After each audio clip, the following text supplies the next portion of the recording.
એક વાત જરૂર યાદ રાખવી, સૌને મહાદેવની ભક્તિ મળતી નથી. શિવ મહાપડ ગ્રંથમાં ભગવાન મહર્ષિ વેદવ્યાસજીએ એમ કહ્યું, જેને પૂર્વજન્મની અંદર અઘોર તપ કર્યું હોય તેના હૃદયમાં ભગવાન મહાદેવની ભક્તિનો દીપ પ્રજ્વલિત બને છે. સૌને મહાદેવની ભક્તિ મળતી નથી. આવું ભગવાન વ્યાસજીએ શિવ મહાપડ ગ્રંથમાં કહ્યું છે. જે આ જગતની અંદર મહાદેવના ભક્ત હોય છે એનું કોઈ પૂર્વજન્મનું પુણ્ય હોય છે, અને એ પુણ્યના ફલ સ્વરૂપે એમને ભગવાન મહાદેવની ભક્તિ કરવાનો અવસર પ્રાપ્ત થાય છે. વિષ્ણુ ભગવાને પણ દેવતાઓને આ જ વાત કરી હતી, અને સ્વયં બ્રહ્માજીએ નારદજીને પણ એમ જ કહ્યું હતું, નારદ, સૌને ભગવાન મહાદેવની ભક્તિ પ્રાપ્ત થતી નથી. આ શ્લોક શિવ મહાપડ ગ્રંથનો છે, ભગવાન મહર્ષિ વ્યાસજીની રચના છે. એમ કહે છે કે સૌને મહાદેવની ભક્તિ કરવાનો અવસર નથી મળતો, અને જે કોઈ મહાદેવની ભક્તિ કરે છે તે જીવંત, એ મુક્ત આત્મા છે. મુક્તિ માટે કોઈ સાધના, કોઈ ઉપાસના, કોઈ અનુષ્ઠાન તેમનાથી થઈ શકે ન થઈ શકે કોઈ વાંધો નથી, પણ મહાદેવની જે ભક્તિ કરે છે એ મુક્તિનો અધિકારી છે. અને દરેક જીવ મુક્તિ માટે ઝંખના કરે છે. ક્યાં સુધી બંધનમાં જીવ જીવે, તેથી હર જીવ માટે મુક્તિ આવશ્યક છે. મુક્તિનો અર્થ કોઈ બંધન નથી થતું. ઘણા લોકો એવું સમજે કે મુક્તિ એટલે પછી જન્મ જ ન થાય ને પછી તો નિષ્ક્રિય રહીને ભગવાનના લોકમાં આમ નામ પડ્યું જ રહેવાનું. એવો અર્થ મુક્તિનો શિવ મહાપડ ગ્રંથમાં નથી કર્યો. મુક્તિનો અર્થ શિવ મહાપડ ગ્રંથમાં ભગવાન વિષ્ણુજીએ દેવતાઓને એમ કહ્યું કે દેવતાઓ સાંભળો, મુક્તિ એટલે સ્વતંત્રતા. એ જીવ દેવલોકમાં પણ રહી શકે, દેવી લોકમાં રહી શકે, વિષ્ણુ લોકમાં રહી શકે, બ્રહ્મલોકમાં રહી શકે, ઇન્દ્રલોકમાં રહી શકે, સૂરલોકમાં રહી શકે, સ્વર્ગલોકમાં રહી શકે. એ જીવ જો ધારે તો એ જન્મ પણ લઈ શકે છે, કારણ કે મુક્ત છે, એ કોઈના બંધનમાં નથી. તેથી ઘણા માણસો એવું સમજે કે મુક્તિ એટલે બસ પછી તો જન્મ થાય જ નહીં ને પછી તો બસ ત્યાં ભગવાનના લોકમાં રહેવાનું ને કાંઈ કામ ધંધો કરવાનું નામ નિષ્ક્રિય રહેવાનું. ભગવાન વિષ્ણુજીએ શિવ મહાપડ ગ્રંથની અંદર મુક્ત આત્માના લક્ષણોનું વર્ણન કર્યું છે. મુક્ત આત્માનું પહેલું લક્ષણ કયું હતું? એ જન્મ લે તો એનું પહેલું લક્ષણ છે એ સ્વયંભૂ મહાદેવનો ભક્ત હોય છે. એને કોઈ કહ્યું ન હોય કે તું મહાદેવની ભક્તિ કર, કોઈ જગ્યાએથી પ્રેરણા ન લીધી હોય, તેને આપોઆપ સ્વયંભૂ મહાદેવના ભક્ત જે હોય છે એ ખરેખર શિવ મહાપડ ગ્રંથના આધારે એ મુક્ત આત્મા છે. આપના ઘરમાં જ્યારે આવું કોઈ બાળક જન્મે તો તમારે સમજી લેવું કે આ બાળક કોઈ સામાન્ય બાળક નથી, આ બાળક મુક્ત આત્મા છે. એવા અનેક બાળકોને મેં પણ જોયા છે જે સ્વયંભૂ મહાદેવના ભક્ત હોય છે. અનેક દીકરીઓને પણ જોઈ છે જે સ્વયંભૂ મહાદેવની ભક્ત હોય છે. એ સમજી લેવું જોઈએ કે એ જીવાત્મા મુક્ત આત્મા છે, અને મુક્ત આત્માઓ એ સ્વયંભૂ મહાદેવના ભક્ત હોય છે. તેથી શિવ ભક્તિ મળવી એ જીવનનું બહુ જ મોટું પુણ્ય છે. તેથી ભગવાન વ્યાસ કહે છે અનંત જન્મમાં જેને ઘોર તપ કર્યું, સામાન્ય તપ નહીં, આ ભગવાન બોલે છે. અનંત જન્મભિર્ઘોરમ યદિ તપ્તમ તપસ્તદા. પૂર્વ જન્મની અંદર જેમને અઘોર તપસ્યા કરી છે એમને ભગવાન મહાદેવની અવિચલ ભક્તિ મળે. આપણને ભક્તિ મળે, પણ આપણી ભક્તિ કેવી? વિચલિત ભક્તિ. આપણે ઘણી વારમાં આપણી ભક્તિના રંગને બદલી નાખતા હોય છે, ને માણસ પોતાના જીવનમાં કેટલા રંગ બદલે એનું કંઈ નક્કી જ નહીં. એવી ભક્તિ નહીં કે આપણે આ મહાદેવની કથા સાંભળી તો કે મહાદેવની ભક્તિ છે, હવે બીજી કોઈ કથા સાંભળે તો મહાદેવની ભક્તિ છોડીને ત્યાં લાગી પડે. એવી ભક્તિ નહીં, અવિચલ ભક્તિ. મહાદેવજી જ્યારે પ્રભુ શ્રી રામને મળ્યા હતા ત્યારે મહાદેવજી કહ્યું ભગવાન પ્રભુ રામ માગો તમે, તો ભગવાન રામજી એવું જ કહ્યું કે મને અવિચલ ભક્તિ આપો, મારી ભક્તિ કોઈ દિવસ વિચલિત ન બને. ભગવાન કૃષ્ણજીને મળ્યા મહાદેવજી તો ભગવાન દ્વારકાધીશ કૃષ્ણજીએ મહાદેવ પાસે એવું જ માગ્યું કે મને અવિચલ ભક્તિ મળે. વિચલિત ભક્તિ નહીં. લગભગ આપણા સૌની ભક્તિ એવી હોય છે, આપણી ભક્તિ વિચલિત ભક્તિ હોય છે. આપણે ભક્તિ માર્ગમાં ભ્રમિત થયેલા હોય છે. સ્થિર ભક્તિ, ભગવાન રામે પણ મહાદેવ પાસે સ્થિર ભક્તિ માગી. દ્વારકાધીશ કૃષ્ણ ભગવાને પણ મહાદેવ પાસે સ્થિર ભક્તિ માગી. તેથી અવિચલ ભક્તિ મને જોઈએ છે. આપણે જો યાદ હોય તો આપણે રોજ 12 જ્યોતિર્લિંગની આરતીમાં આપણે કડી ગાઈએ છીએ. એની અંદર આવો ભાવ પ્રગટ કર્યો કે ભગવાન અમને અવિચલ ભક્તિ મળે, વિચલિત ન બને, અમારું મન કોઈ જગ્યાએ ભ્રમિત ન થાય, તારા ચરણોમાં તારામાં અમારું મન રહે ભગવાન. આવી આપણે 12 જ્યોતિર્લિંગની આરતી ગાઈએ ને એમાં એક પંક્તિ આવે છે, નવમા ભીમા શંકર ભક્તિ અવિચલ આપો. આ ભીમાશંકર મહાદેવને પ્રાર્થના કરે છે, જે મહારાષ્ટ્રની ધરા પર ભીમાશંકર 2 જગ્યાએ દેખાડ્યું છે. એક તો કામરૂ દેશમાં ભીમાશંકર મહાદેવ છે, આસામ જેને કહીએ આપણે. બીજું ભીમાશંકર સહ્યાદ્રી પર્વત પર છે, અને ત્યાં પણ 2 ભીમાશંકર છે. એક ગુપ્ત ભીમાશંકર છે અને એક આપણું જ્યોતિર્લિંગ ભીમાશંકર છે. ભીમાશંકરનું બીજું નામ છે મોટનાથ મહાદેવ, મોટેશ્વર મહાદેવ. આપણા ભીમનાથ મહાદેવનું જ્યોતિર્લિંગનું બીજું નામ છે મોટેશ્વર મહાદેવ. ઘણા સમયથી મારી ઈચ્છા હતી કે ભીમાશંકર જ્યોતિર્લિંગની કથા બાકી રહેતી હતી, કારણ કે ત્યાં પરમિશન મળતી હતી. કારણ એવું હતું કે ફોરેસ્ટના અંડરમાં હતું, તેથી કોઈને મંદિરની આજુબાજુમાં કથા કરવા માટે સહમતિ નહીં મળતી હતી. અમારે એક જામનગરના મહાન શિવ ભક્ત છે ઉમેશભાઈ નંદા, એમને ખૂબ મહેનત કરી, ત્યાંના સ્થાનિક લોકોને મળ્યા, સરપંચોને મળ્યા, ફોરેસ્ટના સાહેબોને બધાને મળ્યા, અને ખૂબ મહેનત કર્યા બાદ એ જંગલની અંદર અને ભીમાશંકર મહાદેવના શિવાલયની બાજુમાં જ હતું જંગલ જ. મંદિર કે કથાસ્થળથી બતાય એવું નહીં, કારણ કે આડું જંગલ હતું, પણ ત્યાં ભગવાન મહાદેવની કથા કરવાનો અવસર મળ્યો. અને ભીમાશંકર મહાદેવનું દર્શન કરવાનો ખૂબ મહિમા છે. આમાંથી લગભગ આપણે સૌ 12 જ્યોતિર્લિંગની યાત્રા કરી હોય, ને 12 જ્યોતિર્લિંગમાં ભીમાશંકર આપણા મહારાષ્ટ્રની સહ્યાદ્રી પર્વત પર છે. અને ભીમાશંકરની ઉપાસના ડાકીની શાકીની ભૂતોની દેવી કરે છે.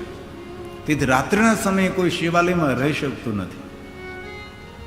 અને વન સુરક્ષિત વન છે, આટલું સુંદર વન છે, પહાડ ઉપર એટલું ઘનઘોર જંગલ છે. નાના ફોરેસ્ટના સાહેબોને મેં પૂછ્યું હતું કે આટલું બધું સુરક્ષિત જંગલ તમે રાખો છો, ખરેખર તમને ખૂબ ધન્યવાદ. જંગલની જાળવણી કરો છો, વૃક્ષોની રક્ષા કરો છો, તેથી ખૂબ હૃદયથી અમારા પ્રણામ તમને. તો કે અમે રક્ષા નથી કરતા, કારણ કે આ જંગલની દેવી ડાકીની છે.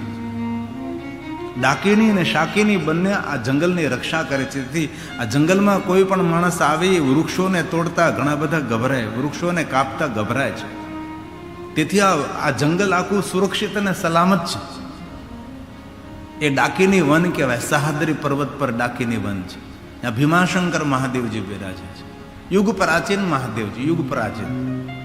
શિવજીના ભગવાન મહાદેવના સ્થાનો યુગ પ્રાચીન હોય, યુગ પ્રાચીન નહીં, કલ્પ પ્રાચીન પણ હોઈ શકે છે.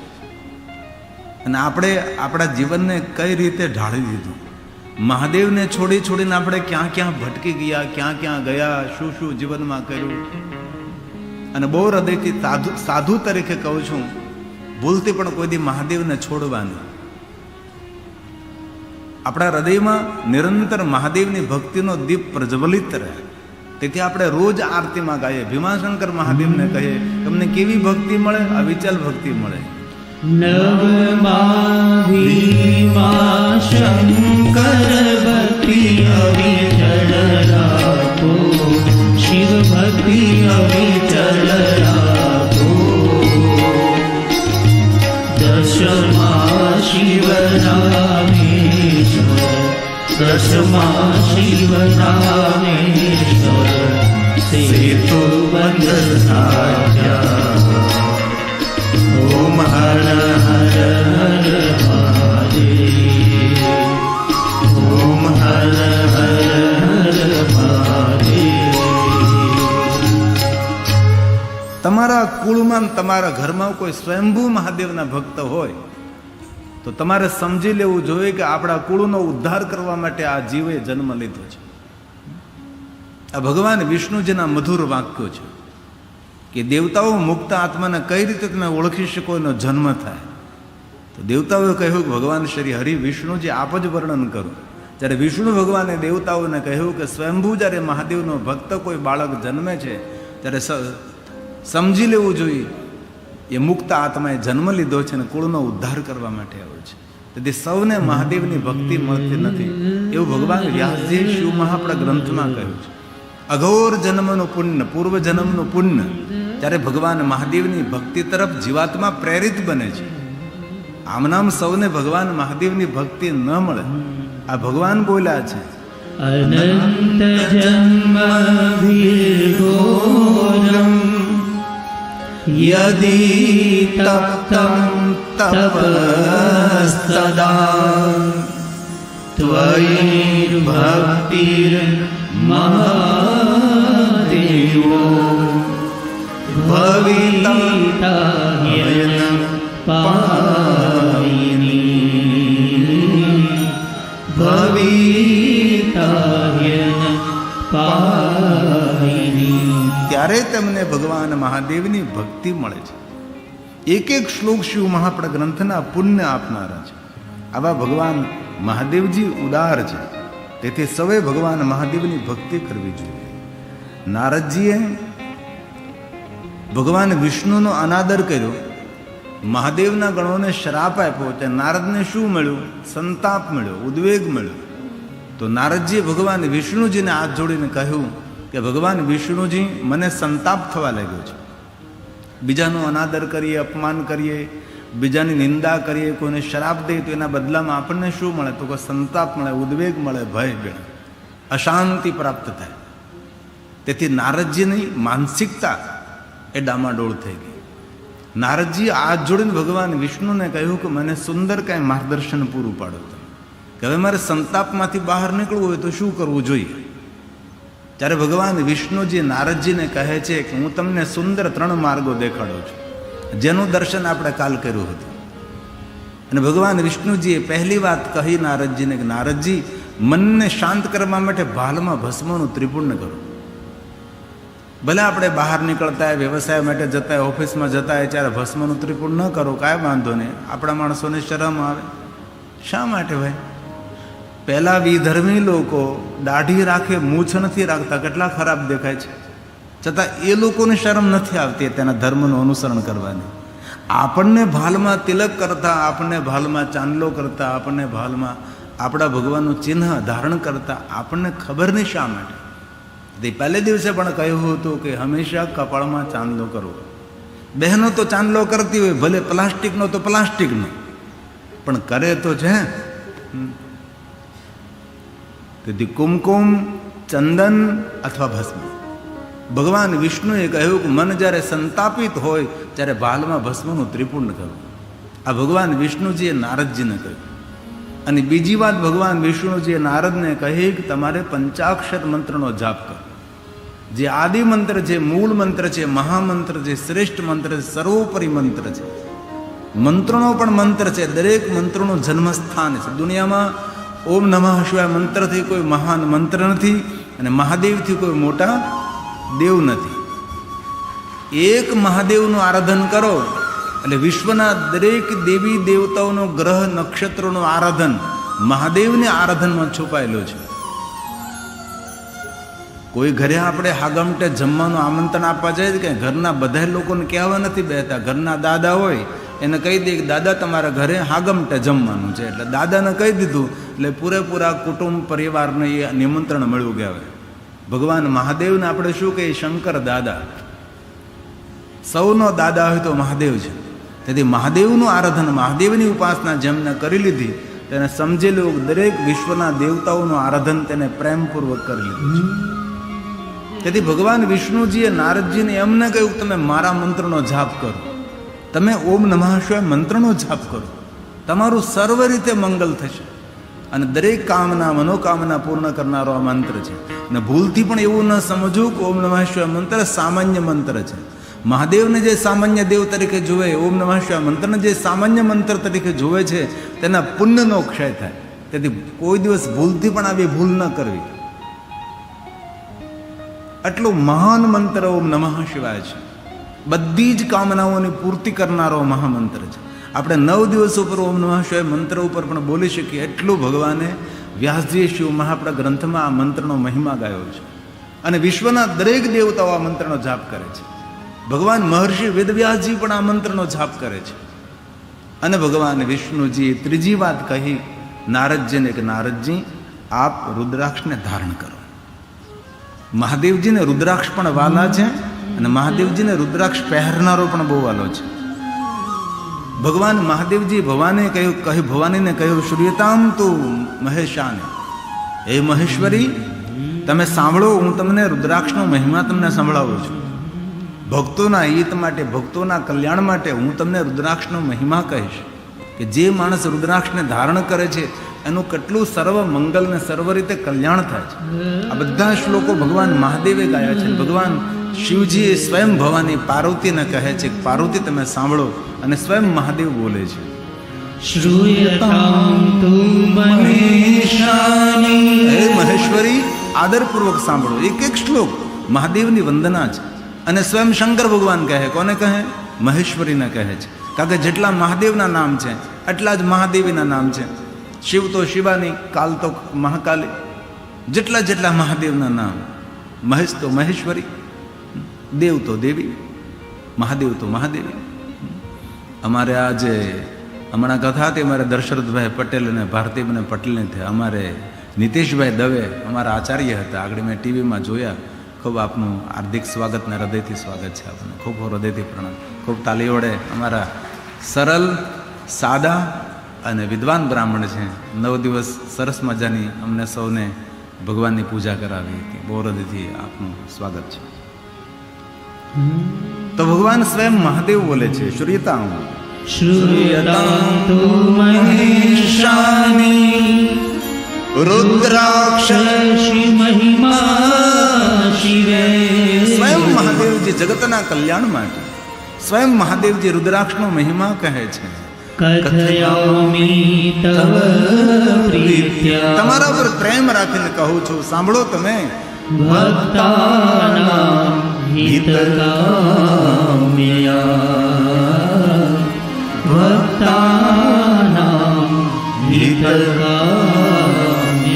સૂત પુરાણજી પ્રયાગ તીર્થમાં કહે છે ધર્મક્ષેત્રે મહાક્ષેત્રે ગંગા કાલિંદી સંગમે પ્રયાગે પરમ પૂર્ણે બ્રહ્મલોકસ્ય વર્તમાને. સૂત પુરાણે કહે મહાત્માઓ, શિવ પ્રિયતમો જ્ઞેયો, મહાદેવને અતિ પ્રિય વસ્તુ હોય રુદ્રાક્ષ પરમ પાવનમ. જગતને પાવન કરનાર, મનુષ્યને પવિત્રતાનું દાન કરનાર, જેમનું દર્શન કરવા માત્રથી, જેમને સ્પર્શ કરવા માત્રથી, રુદ્રાક્ષથી જાપ કરવા માત્રથી કહ્યું સર્વ પાપ હર. જીવનના દરેક પાપોમાંથી મુક્ત કરનારી રુદ્રાક્ષ. પાપ એટલે નેગેટિવિટી, નકારાત્મક માનસિક વૃત્તિ, અને પાપ કહેવાય. પાપ એટલે કોઈને જોઈ ન શકીએ, તેનું ચિત્રણ દોરી શકીએ. શાસ્ત્ર વિરુદ્ધનું જેટલું આપણું જીવન હોય એ બધું પાપ કર્મ કહેવાય. શાસ્ત્ર સંમત જે આપણે જીવન જીવીએ, જે આપણે ઋષિમુનિઓ આપણે પરંપરા કહી, એ જ પરંપરા પ્રમાણે આપણે આપણું જીવન નિભાવીએ તો આપણે પૂર્ણ કરી રહ્યા છીએ. એનાથી વિપરીત અલગ આપણે જો જીવન જીવતા હોય તો એ પાપનો માર્ગ છે, સીધી જ વાત છે. તેથી રુદ્રાક્ષનું દર્શન કરવાનો મહિમા, તેને સ્પર્શ કરવાનો મહિમા, તેની પૂજા કરવાનો મહિમા. અને કોઈ પણ દેવી દેવતાના મંત્રથી જાપ કરવાનો મહિમા. એવું તમે સંકુચિત મન ન રાખો કે મહાદેવનો મંત્ર તો જ રુદ્રાક્ષની માલાથી જપ થાય. ખોટી વાત. આખું માલા શાસ્ત્ર છે. એમાં માલાના પ્રકારો દેખાડ્યા છે, કઈ માલા કરવાથી કેવું ફળ મળે છે. એમાં પહેલાં તો લાકડાની માળા એટલે કાષ્ટની માળા, પછી તુલસીની માળા, પછી ચંદનની માળા, પછી તો સ્ફટિકની માળા, ધાતુની માલાના અનેક પ્રકારે માલાનું વર્ણન કર્યું છે. પણ માલામાલ કરનારી કોઈ માલા હોય તો એ રુદ્રાક્ષની માલા જ હોઈ શકે, એનાથી કોઈ મોટી માલા ન હોય શકે. તેથી કોઈ પણ દેવનો મંત્ર, કોઈ પણ દેવીનો મંત્ર રુદ્રાક્ષની માળાથી કરી શકાય છે, એમાં કોઈ ભેદ નથી. પણ ઘણા વિચારવાદીઓ, ઘણા સંપ્રદાયવાળી રુદ્રાક્ષથી દૂર રહે છે. જે રુદ્રાક્ષથી દૂર રહે તેનું દુર્ભાગ્ય છે. આ ભગવાન બોલે છે શિવ